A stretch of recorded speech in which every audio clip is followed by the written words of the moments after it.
অফিসে আপনাকে স্বাগতম। আলো নিভিয়ে হেডফোন কানে দিন, কারণ এখন শুরু হতে যাচ্ছে এমন এক ভয়ঙ্কর গল্প যা হয়তো আজ রাতের ঘুম কেড়ে নেবে আপনার। তাহলে বন্ধুরা, শুরু করা যাক। সোহেলের কথা শুনে আমি জোর করে হাসার চেষ্টা করলাম। কুয়াশায় ভুল দেখেছিস, এত রাতে এসব ভাবলে ডিউটি করা যাবে না। কিন্তু আমার নিজের গলাতেও আত্মবিশ্বাস ছিল না। আমি আমার গাড়ি চালানো শুরু করলাম। ঘড়িতে তখন 1:18। জিপিএসে দেখাচ্ছিল আর মাত্র 2 কিলোমিটার গেলেই ভাটিপাড়া গ্রাম। কিন্তু অদ্ভুত ব্যাপার হলো, 15 মিনিট লাগানোর পরও সেই একই ভাঙা সাইনবোর্ড সামনে চলে এলো, ভাটিপাড়া গ্রাম 3 কিলোমিটার। আমি গাড়ি থামিয়ে অবাক হয়ে বললাম, এটা কিভাবে সম্ভব? সোহেল কাপা গলায় বলল, ভাই, আমরা তো এই বোর্ডটা আগেই দেখেছি। আমার বুকের ভেতরটা ধক করে উঠল। আমি দ্রুত মোবাইল বের করে ম্যাপ দেখলাম, নেটওয়ার্ক নেই, একটা সিগন্যালও নেই। ঠিক তখনই হাসপাতাল থেকে ফোন এলো, কিন্তু ফোন ধরতে ওপাশে কোনো মানুষের গলা না, শুধু অ্যাম্বুলেন্সের সাইরেন, উ আ উ আ উ আ। তারপর খুব ধীরে একটা কর্কশ কণ্ঠস্বর, ফিরে যাও, না হলে আর ফিরতে পারবে না। লাইন কেটে গেল। আমি সঙ্গে সঙ্গে হাসপাতালের নম্বরে কল ব্যাক করলাম, ফোনই লাগলো না। সোহেল বলল, ভাই, আমার মনে হচ্ছে আমাদের ফিরে যাওয়া উচিত। ঠিক। আমি কিছুক্ষণ পর চুপ রইলাম। ঠিক তখনই সামনে দূরে একটা আলো দেখা গেল, মনে হলো একটা বাড়ি। আমরা ভাবলাম পথ জিজ্ঞেস করেই নেই, গাড়ি নিয়ে এগিয়ে গেলাম। কাছে গিয়ে দেখি পুরো টিনের একটা বাড়ি। দরজায় কড়া নাড়তেই একজন বৃদ্ধ বেরিয়ে এলেন, চোখ দুটো অদ্ভুত ফ্যাকাশে। আমি বললাম, চাচা, ভাটিপাড়া গ্রাম কোন দিকে? বৃদ্ধ কিছুক্ষণ আমার দিকে তাকিয়ে রইলেন, তারপর খুব আস্তে বললেন, তোমরা অনেক দেরি করে ফেলেছ। আমি অবাক হয়ে বললাম, মানে? তিনি উত্তর দিলেন, আজকের রাতটা ভালো না, এই রাস্তা আজ জীবিতদের জন্য নয়। সোহেল ফিসফিস করে বলল, ভাই চলেন। আমি বৃদ্ধকে ধন্যবাদ দিয়ে ফিরে আসতে তো এমন সময় তিনি আবার ডাকলেন, শোনো। আমি ঘুরে দাঁড়ালাম। তিনি বললেন, পেছনে কেবিনে একবার দেখে নিও, তোমাদের রোগী অনেক আগেই উঠে বসেছে। আমার শরীর হিম হয়ে গেল। আমাদের অ্যাম্বুলেন্সটা সম্পূর্ণ খালি ছিল। আমি আর সোহেল একসঙ্গে ধীরে ধীরে পেছনে দরজার দিকে তাকালাম। ভেতর থেকে যেন খুব আস্তে টকটক কেউ যেন ভেতর থেকে দরজায় আঘাত করছে। ও মাই গড! আমি তো পুরা সারপ্রাইজ হয়ে গেলাম, কি আর বলি। তখন একটু আবার চিন্তার মধ্যেই পিছনের দিকে আবার আঘাত করছে। তো বন্ধুরা, আজকে আরও একটি নতুন গল্প নিয়ে আপনাদের মাঝে চলে এলাম। আজকের গল্পের নাম অ্যাম্বুলেন্স আর ভূতের রাত। তো সরাসরি গল্প চলে যাওয়া যাক। আমার নাম রাকিব, আমার বয়স 28। ঢাকার একটি বেসরকারি হাসপাতালে আমি অ্যাম্বুলেন্স চালাতাম। 5 বছরের চাকুরি জীবনে অসংখ্য দুর্ঘটনা, লাশ, রক্ত সবাই দেখেছি। শুরুতে ভয় লাগলেও পরে এগুলো আমার কাছে স্বাভাবিক হয়ে গিয়েছিল। কিন্তু আজ যে ঘটনাটা বলবো, সেটা ঘটার পর আমি আর কোনোদিন রাতের ডিউটি করিনি। ঘটনাটি 2013 সালের ডিসেম্বর মাসে। সেদিন রাত 11:30। হাসপাতালে জরুরি বিভাগ প্রায় ফাঁকা। আমি আর আমার সহকর্মী সোহেল গ্যারেজের পাশে বসে চা খাচ্ছিলাম। হঠাৎ ডিসপ্যাচ অফিস থেকে ফোন এলো, রাকিব ভাই, জরুরি কেস, দূরের একটা গ্রাম থেকে রোগী আনতে হবে। লোকেশন শুনে সোহেল মুখ কুঁচকে বলল, ভাই, এই রাস্তা ভালো না, রাতে মানুষ যায় না। আমি হেসে বললাম, রোগী আনতে হবে, ভূত ধরতে না। 15 মিনিট পর আমরা রওনা দিলাম। শহরের আলো পেছনে পড়ে রইল। ধীরে ধীরে চারপাশে অন্ধকার রয়ে গেল। কুয়াশা এত ঘন ছিল যে হেডলাইট আলোর ঠিকমতো সামনে পৌঁছাচ্ছিল না। রাত তখন প্রায় 1টা। হঠাৎ ওয়াকিটকিতে অদ্ভুত একটা শব্দ এলো, ক ক, বাঁচাও। আমি ভাবলাম সিগন্যালের সমস্যা। কিন্তু সোহেল আমার দিকে তাকিয়ে বলল, ভাই আপনি শুনেছেন? আমি মাথা নাড়ালাম। তারপর আবার ফিরে যাও। ওয়াকিটকি নিজে থেকেই বন্ধ হয়ে গেল। আমরা দুজন অনেকক্ষণ চিন্তা করলাম, কয়েক সেকেন্ড, কয়েক মিনিট এভাবেই চিন্তা করলাম। তারপর রাস্তার পাশে একটি পুরনো সাইনবোর্ড চোখে পড়ল, ভাটিপাড়া গ্রাম 3 কিলোমিটার। রোডটার অর্ধেক ভাঙা, মরিচে ধরা। ঠিক তখনই দেখি রাস্তার মাঝখানে সাদা কাপড় পরা একজন মহিলা দাঁড়িয়ে আছেন। আমি সঙ্গে সঙ্গে ব্রেক করলাম। গাড়ি থামাতেই মহিলা ধীরে ধীরে আমার দিকে তাকালেন, আর মুখটা কুয়াশার, স্পষ্ট দেখা যাচ্ছিল না। আমি জানালা খুলে বললাম, আপনি ঠিক আছেন? কোনো উত্তর নেই, কেবল ডান হাতটা ধীরে ধীরে জঙ্গলের ভেতরের সরু রাস্তার দিকে তুলে দেখালেন। আমি আর সোহেল একে অপরের দিকে তাকালাম। পরের মুহূর্তেই হেডলাইটে আলো একবার টিমটিম করে নিভে আবার জ্বলে, আর মহিলা সেখানেই, আর কেউ নেই, শুধু ফাঁকা রাস্তা। সোহেল কাপা গলায় একটাই কথা বলল, ভাই আমরা কি সত্যি একা আছি? ঠক ঠক ঠক। অ্যাম্বুলেন্সের পেছনে দরজার শব্দটা ধীরে ধীরে জোরে হতে লাগলো। আমি আর সোহেল দুজনে স্থির হয়ে দাঁড়িয়ে আছি। কয়েক সেকেন্ড আগেও গাড়িটা একেবারে খালি ছিল।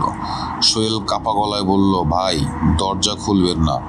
আমি কিছু বললাম না। বুকের ভেতরটা যেন জোরে ধুকপুক করছিল, মনে হচ্ছিল শব্দটা বাইরে থেকেই শোনা যাচ্ছে। ঠিক তখনই ঠ্যাস, ভেতর থেকে এমন জোরে একটা আঘাত এলো যে পুরো অ্যাম্বুলেন্স কেঁপে উঠল। আমি সাহস করে পেছনের দরজায় লক খুললাম। ধীরে ধীরে দরজাটা খুলতেই ভেতরে কেউ নেই। স্ট্রেচারটা ঠিক আগের জায়গাতেই আছে, oxygen cylinder, first aid box, সব কিছু ঠিকঠাক। আমি স্বস্তির নিঃশ্বাস ফেলতে যাচ্ছিলাম, এমন সময় সোহেল আমার হাত চেপে ধরলো। ভাই স্ট্রেচারের দিকে তাকান। স্ট্রেচারের সাদরের ওপর ভেজা কাদামাটির 5টা আঙ্গুলের ছাপ, যেন কেউ একটু আগেই সেখানে বসেছিল। আমি হাত দিয়ে শুয়ে দেখলাম মাটি এখনো ভেজা। হঠাৎ স্ট্রেচারের চাকার নিচে থেকেই কি শব্দ করে কয়েক ইঞ্চি সামনে এগিয়ে গেল। আমরা দুজন একসঙ্গে পিছিয়ে এলাম। ঠিক তখনই পেছন থেকে সেই বৃদ্ধের কণ্ঠ ভেসে এলো, তোমরা এখানে এখানে আমি ঘুরে তাকালাম, কিন্তু বাড়িটা নেই। টিনের ঘরটা, উঠানটা, কুপিটা সব উধাও। সেখানে শুধু ঘন বাঁশঝাড়। আমার বুকের ভেতর বরফ জমে আছে। সোহেল প্রায় কাঁদতে কাঁদতে বলল, ভাই আমার কান্নার সঙ্গে সঙ্গে বলছিলাম। আমি কোনো উত্তর দিতে পারলাম না। হঠাৎ অ্যাম্বুলেন্সের ইঞ্জিন নিজে থেকে চালু হয়ে গেল। চাবি তখনও আমার পকেটে। ড্যাশবোর্ডের সব লাইট একসঙ্গে জ্বলে উঠল, আর রেডিওতে ভেসে এলো ভাঙা ভাঙা একটা কণ্ঠ, রোগী উঠে গেছে, হাসপাতালে নিয়ে যান। এরপর অ্যাম্বুলেন্সের সাইরেন নিজে থেকেই বাজতে শুরু করলো, উ আ করে। চারপাশের নিস্তব্ধতা চিরে সেই শব্দ ছড়িয়ে পড়তেই বার্জারের ভেতর থেকে একে একে অসংখ্য ছায়ামূর্তি বেরিয়ে আসতে লাগলো। তারা সবাই নিঃশব্দে দাঁড়িয়ে, কারো মুখ নেই, কারো চোখ নেই, সবাই শুধু অ্যাম্বুলেন্সটার দিকে তাকিয়ে আছে। আর তাদের মাঝখান দিয়ে সাদা কাপড় পরা সেই মহিলাটা আবার দাঁড়িয়ে। এবার তার মুখটা স্পষ্ট দেখা যাচ্ছে।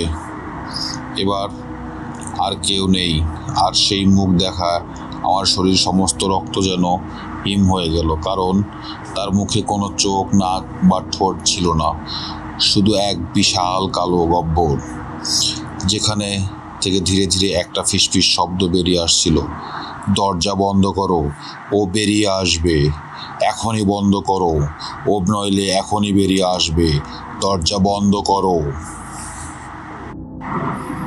দরজা বন্ধ করো, ও বেরিয়ে আসছে।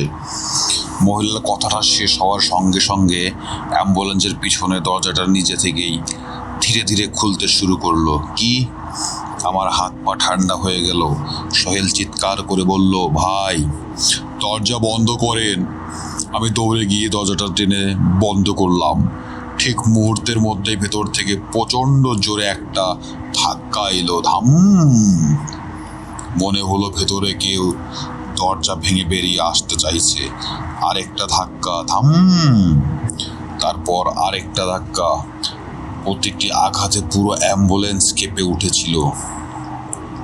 এই আমি কাপা হাতে দরজার লক চেপে ধরে আছি। সোহেলও এসে আমাকে সাহায্য করলো। হঠাৎ সব কিছু একদম নিস্তব্ধ। কোনো শব্দ নেই, বাতাস নেই, যেন থেমে গেছে। আমি আস্তে আস্তে মাথা তুলে সামনে তাকালাম। সাদা কাপড়ের মহিলা আর সেই ছায়ামূর্তিগুলো কেউ নেই। চারপাশে শুধু কুয়াশা। আমি স্বস্তির নিঃশ্বাস ফেলতেই ড্রাইভার কেবিন থেকে একটা কণ্ঠ ভেসে এলো, রাকিব। রাকিব। বুক কেঁপে উঠল। ওটা আমার বাবার গলা। অসম্ভব! আমার বাবা তো 3 বছর আগেই মারা গেছেন। আস্তে আস্তে কেবিনের দিকে এগিয়ে গেলাম। ড্রাইভারের সিটে কেউ বসে আছে।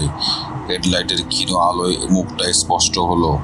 আমার বাবা, সাদা পাঞ্জাবি পরা, মুখ আগের মতোই শান্ত, হাসি। তিনি আমার দিকে তাকিয়ে বললেন, বাবা, বাড়ি চলো। আমার চোখে পানি চলে এলো। 1 পা 2 পা আমি তার দিকে এগোচ্ছিলাম। ঠিক তখন ওই সোহেল পেছন থেকে আমাকে জোরে টেনে ধরলো। ভাই, কি করছেন? আমি যেন হঠাৎ ঘোর থেকে জেগে উঠলাম। আবার কেবিনের দিকে তাকালাম। সেখানে কেউ নেই। ড্রাইভারের সিট ফাঁকা, কিন্তু সিটের ওপর একটা ভেজা হাতের ছাপ। সোহেল হাঁপাতে হাঁপাতে বলল, আপনি একা একা কার সঙ্গে কথা বলছিলেন? আমি তো কিছুই দেখিনি। আমি কিছু বললাম না। আমার শরীর কাঁপছিল। ঠিক তখনই হাসপাতালের ডিসপ্যাচ অফিস থেকে ফোন এলো। এবার সত্যি তাদের নম্বর। আমি তাড়াতাড়ি ফোন ধরলাম। ওপাশ থেকে উত্তেজিত কণ্ঠে, রাকিব, তোমরা কোথায়? আমরা 1 ঘন্টা ধরে তোমাদের সঙ্গে যোগাযোগ করতে পারছি না। আমি বললাম, স্যার, আমরা তো ভাটিপাড়ার কাছেই। ওপাশে কয়েক সেকেন্ড চুপ। তারপর তিনি বললেন, কি বলছো? তোমাদের জিপিএস অনুযায়ী অ্যাম্বুলেন্স গত 1 ঘন্টা ধরে একই জায়গায় দাঁড়িয়ে আছে। আমি আর সোহেল একসঙ্গে চারপাশে তাকালাম। কুয়াশা একটু সরে গেছে। আর তখনই আমাদের চোখ পড়ল রাস্তার পাশের একটি ভাঙা স্মৃতিফলকে। ধুলো মুছে লেখা পড়তেই আমার বুক কেঁপে উঠল। এই স্থানে 2011 সালের 17ই ডিসেম্বর একটি অ্যাম্বুলেন্স খাদে পড়ে চালক, সহকারী এবং রোগীসহ 5 জন নিহত হন। আমি আর সোহেল একে অপরের দিকে তাকালাম, কারণ আজও 17ই ডিসেম্বর, আর আমাদের অ্যাম্বুলেন্সের নম্বর। ধীরে ধীরে আমার চোখে পড়ল ফলকের নিচে লেখা পুরনো নম্বরের দিকে। 1 অক্ষর, 1 সংখ্যা, সব কিছু হুবহু আমাদের অ্যাম্বুলেন্সের নম্বরের সঙ্গে মিলে যাচ্ছে। আমার হাত তখনও কাঁপছে। স্মৃতিফলকের ওপর লেখা তারিখটা বারবার পড়ছিলাম, 17ই ডিসেম্বর 2011। আর আজও 17ই ডিসেম্বর।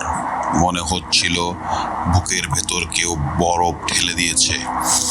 সোহেল আমার কাঁধে হাত রেখে বলল, ভাই, এখানে 1 মিনিটও দাঁড়ানো ঠিক হবে না।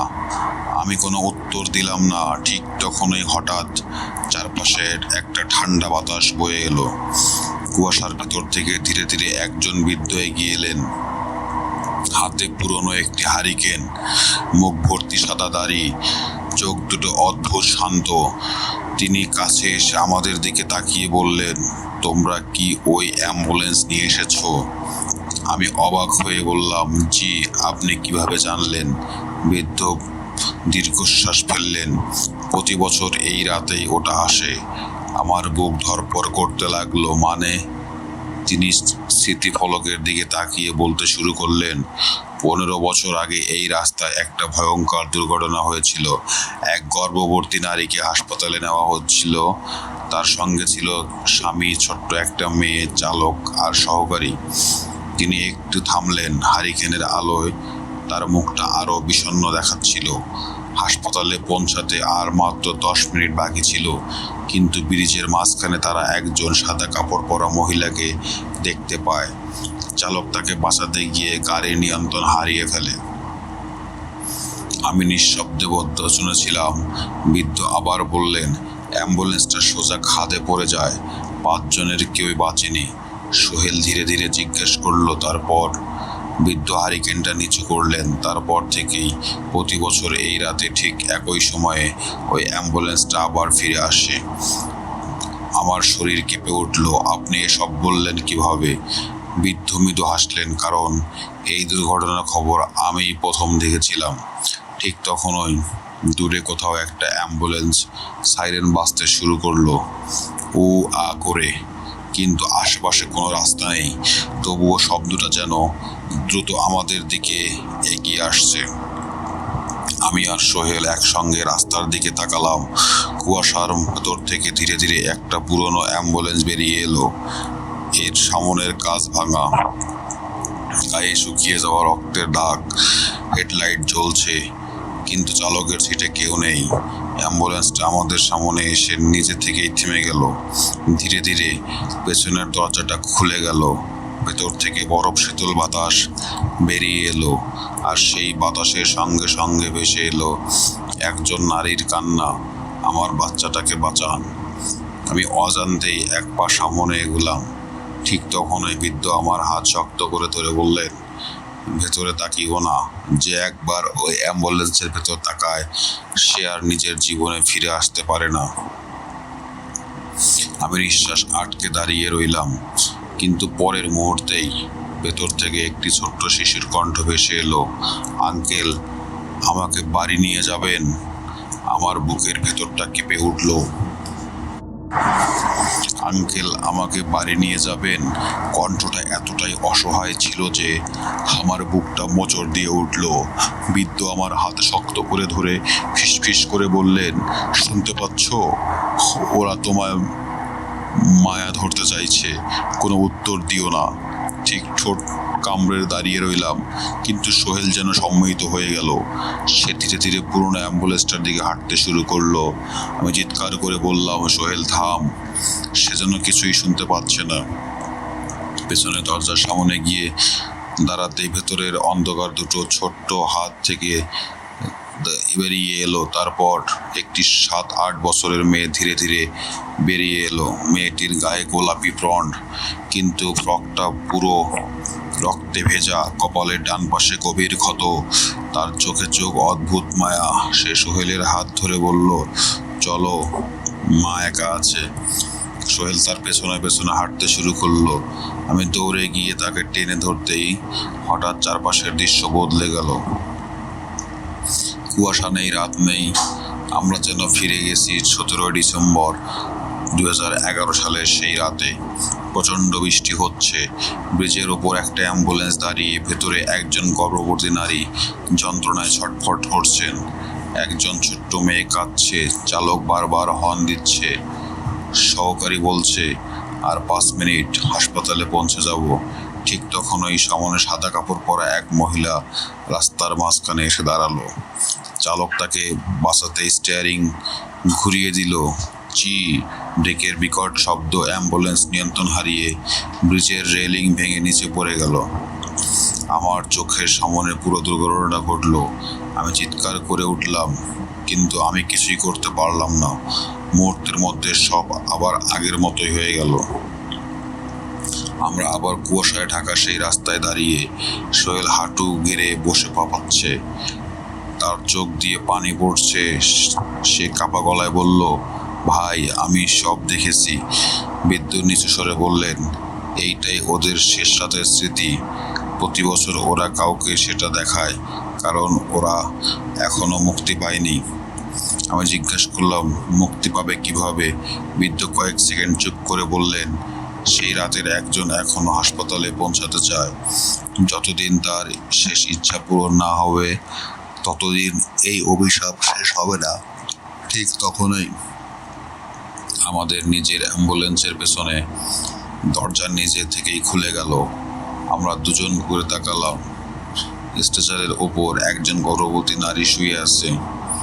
তার চোখ বন্ধ, ঠোঁট নীল হয়ে গেছে, কিন্তু তিনি খুব আস্তে বললেন, আমাকে হাসপাতালে নিয়ে চলুন।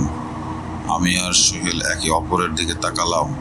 আমরা বুঝে গেলাম, এই রাত থেকে বাঁচতে হলে আমাদের সেই মৃত রোগীকেই হাসপাতালে পৌঁছে দিতে হবে।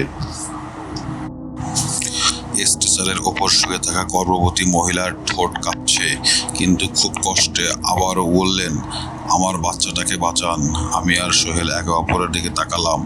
আমাদের সামনে দুটি পথ, এক এখান থেকে পালানোর চেষ্টা করা, দুই যাকে সবাই মৃত বলছে তাকে হাসপাতালে পৌঁছে দেওয়া। আমি গভীর নিঃশ্বাস নিয়ে বললাম, সোহেল, আমরা অ্যাম্বুলেন্স চালাই, রোগীকে ফেলে পালাতে পারবো না। সোহেল ধীরে ধীরে মাথা নাড়ালো। আমরা স্ট্রেচারের বেল্ট বেঁধে দরজা বন্ধ করলাম।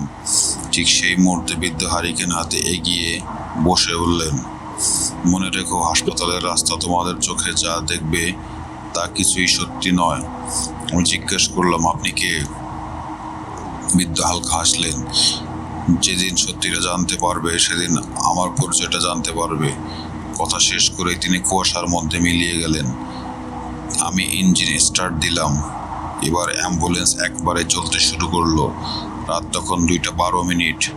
রাস্তা একদম ফাঁকা, শুধু সাইরেনের শব্দ, একটা ইঞ্জিনের গর্জন। হঠাৎ রেয়ার ভিউ মিররে তাকিয়ে দেখি আমাদের পেছনে আরেকটা অ্যাম্বুলেন্স, একই রং, একই লোগো, একই নাম্বার। আমি চোখ কষলে আবার তাকালাম। ওটা ঠিক আমাদের মতোই। সোহেলের দেখে ফেলছে, ভাই ওটা আমাদের গাড়ি। আমি গতি বাড়িয়ে দিলাম, কিন্তু পেছনের অ্যাম্বুলেন্সটা সমান গতিতে আসছে। হঠাৎ ওটার হেডলাইট 3বার জ্বলে উঠল, তারপর ওভারটেক করে আমাদের সামনে চলে এলো। আমি ব্রেক কষে থেমে গেলাম। অন্য অ্যাম্বুলেন্স দরজা ধীরে ধীরে খুললো। প্রথমে নামলো চালক, তারপর সহকারী, তারপর স্ট্রেচার, তারপর সেই স্ট্রেচার শুয়ে আছে আমি নিজেই। আমার মুখে রক্ত ভেজা, বুকে হাসপাতালের আইডি কার্ড, পাশের আরেকটা নিথর দেহ সোহেল। আমি আতঙ্কে চিৎকার করে উঠলাম। ঠিক তখন মৃত আমি চোখ খুলে আমার দিকে তাকিয়ে বলল, এই রাত থেকে কেউ বাঁচে না, তোমরাও বাঁচবে না। পরের মুহূর্তে সামনে দাঁড়ানো অ্যাম্বুলেন্সটা ধোয়ার মতো মিলিয়ে গেল। আমি আবার গাড়ি চালানো শুরু করলাম, কিন্তু এবার রাস্তার দুপাশে শত শত মানুষের দাঁড়িয়ে, সবার গায়ে সাদা কাফনের কাপড়। কেউ কথা বলছে না, শুধু তারা আমাদের গাড়ি চলে যাওয়া দেখছে। হঠাৎ স্ট্রেচারে শুয়ে থাকা মহিলা জোরে চিৎকার করে উঠলেন, থামবেন না, ওরা মানুষ নয়। আমি অ্যাক্সিলারেটরে পুরো চাপলাম। অ্যাম্বুলেন্স জোরের গতিতে ছুটতে লাগলো। দূরে হাসপাতালে আলো দেখা যাচ্ছে, আর মাত্র কয়েক মিনিট। কিন্তু ঠিক তখনই ইঞ্জিন কেঁপে উঠল, ঘড়ঘড় ঘড়ঘড়। তারপর হঠাৎ বন্ধ হয়ে গেল। অ্যাম্বুলেন্স মাঝ রাস্তায় থেমে গেল। চারপাশে দাঁড়িয়ে থাকা কাফন পরা মানুষগুলো এবার ধীরে ধীরে আমাদের দিকে হাঁটতে শুরু করলো, আর তাদের মুখে একই কথা, রোগীকে আমাদের কাছে দিয়ে দাও। ইঞ্জিন বন্ধ, চারদিকে ঘন কুয়াশা। রাস্তার দুই ধারে দাঁড়িয়ে থাকা কাফন পরা মানুষগুলো ধীরে ধীরে আমাদের অ্যাম্বুলেন্স ঘিরে ফেললো। তাদের মুখ দেখে যাচ্ছে না, কিন্তু সবাই একই কথা বলছে, রোগীকে আমাদের কাছে দিয়ে দাও। সোহেল আতঙ্কে বলল, ভাই এখন কি করব? আমি স্টিয়ারিংয়ে শক্ত করে ধরে বসে পড়লাম। ঠিক তখন ওই পেছনের কেবিন থেকে গর্ভবতী মহিলার কষ্টভরা কণ্ঠ শোনা গেল, হাসপাতাল আর বেশি দূরে নয়। আমি রেয়ার ভিউ মিররে তাকালাম। দূরে কুয়াশার ফাঁকে সত্যি হাসপাতাল লাল হয়েছে, কিন্তু আমাদের আর গাড়ি চলছে না। আমি মরিয়া হয়ে আবার স্টার্ট দিলাম, কোনো লাভ হলো না। ঠিক সেই সময় হারিকেনে হলুদ আলো দেখা গেল। সেই বৃদ্ধ আবার রাস্তার মাঝখানে এসে দাঁড়িয়েছে। তিনি অ্যাম্বুলেন্সের কাছে এসে শান্ত গলায় বললেন, যতক্ষণ তোমরা ভয় পাচ্ছ ততক্ষণ ওরা শক্তিশালী। আমি বললাম, আপনি আমাদের সাহায্য করুন। বৃদ্ধ ধীরে ধীরে পেছনের দরজার দিকে তাকালেন, তারপর বললেন, ওই নারীকে হাসপাতালের দরজায় পৌঁছে দিতে পারলে অভিশাপ শেষ হবে। আমি অসহায় হয়ে বললাম, কিন্তু গাড়ি তো চলছে না। বৃদ্ধ নিজেই হারিকেনটা অ্যাম্বুলেন্সের বোনেটের ওপর রাখলেন। অবিশ্বাস্যভাবে ইঞ্জিন নিজে থেকেই চালু হয়ে গেল, ঘর ঘর করে। আমি আর দেরি করলাম না, গাড়ি ছুটিতে দিলাম হাসপাতালের দিকে। কিন্তু পেছনে তাকিয়ে দেখি কাফন বড় মানুষগুলো দৌড়ে আসছে। তাদের গতি মানুষের চেয়ে অনেক বেশি। কেউ গাড়ির জানালার আঘাত করছে, কেউ ছাদে উঠে পড়ছে, পুরো অ্যাম্বুলেন্স কাঁপছে। হঠাৎ স্ট্রেচারে শুয়ে থাকা নারী চিৎকার করে বললেন, এখন সামনের হাসপাতালে জরুরি বিভাগের গেট। আমি শেষ শক্তিটুকু দিয়ে এক্সিলেটরে চাপলাম। অ্যাম্বুলেন্স গেট পেরিয়ে ভিতরে ঢুকতেই সব শব্দ থেমে গেল। সাইরেন বন্ধ, আঘাত বন্ধ, কান্না বন্ধ। আমি হাঁপাতে হাঁপাতে পেছনের দরজা খুললাম। স্ট্রেচার খালি, কেউ নেই। শুধু একটি ছোট্ট গোলাপি রঙের শিশুর মোজা পড়ে আছে। সোহেল সেটা হাতে তুলে নিতেই মোজাটা ধীরে ধীরে ধুলোর মতো মিলিয়ে গেল। ঠিক তখন হাসপাতালে এক বৃদ্ধ নিরাপত্তারক্ষী আমাদের দেখে এগিয়ে এলেন। তিনি অ্যাম্বুলেন্স নম্বর দেখে হঠাৎ স্থির হয়ে গেলেন, কাপা গলায় বললেন, অসম্ভব। আমি জিজ্ঞেস করলাম, কি হয়েছে? তিনি ধীরে ধীরে বললেন, 15 বছর আগে ঠিক এই নম্বরের একটা অ্যাম্বুলেন্স রাত 3টার আগে এখানে পৌঁছাতে পারেনি। যদি 5 মিনিট আগে পৌঁছাতে পারত, ডাক্তাররা বলেছিলেন মা আর শিশুকে হয়তো বাঁচানো যেত। আমার শরীর কেঁপে উঠল। তাহলে আজ এত বছর পর আমরা কি তাদের শেষ ইচ্ছা পূরণ করলাম? সেই মুহূর্তে পূর্ব আকাশে ফজরের আজান ভেসে এলো।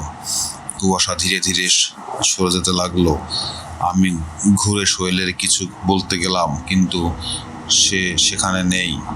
আমি চারদিকে তাকালাম, কোথাও নেই। ঠিক তখন আমার শার্টের পকেটে একটা কাগজ খুঁজে পেলাম। সেটা আগে ছিল না। কাগজে মাত্র একটি লাইন লেখা, ভাই, এবার আমি বাড়ি যেতে পারলাম। সোহেল। আমি আর কোনোদিন সোহেলকে দেখিনি। চাকুরিটাও ছেড়ে দিয়েছিলাম। তবে আজও প্রতি বছরই 17 ডিসেম্বর রাত 1:18 দূরে কোথাও অ্যাম্বুলেন্স সাইরেন শুনলে আমি একবার আকাশের দিকে তাকাই। মনে মনে বলি, সত্যি, যদি কোথাও আত্মারা থেকে থাকে, আশা করি সেদিনেই সেই মা, তার সন্তান আর সোহেল অবশেষে শান্তি পেয়েছে। আর গল্পটা বন্ধু এখানেই শেষ হয়ে যায়। ধন্যবাদ। আজকের গল্প এখানেই শেষ। যদি গল্পটি ভালো লেগে থাকে তাহলে ভিডিওটি লাইক করুন, আপনার মতামত কমেন্টে জানান।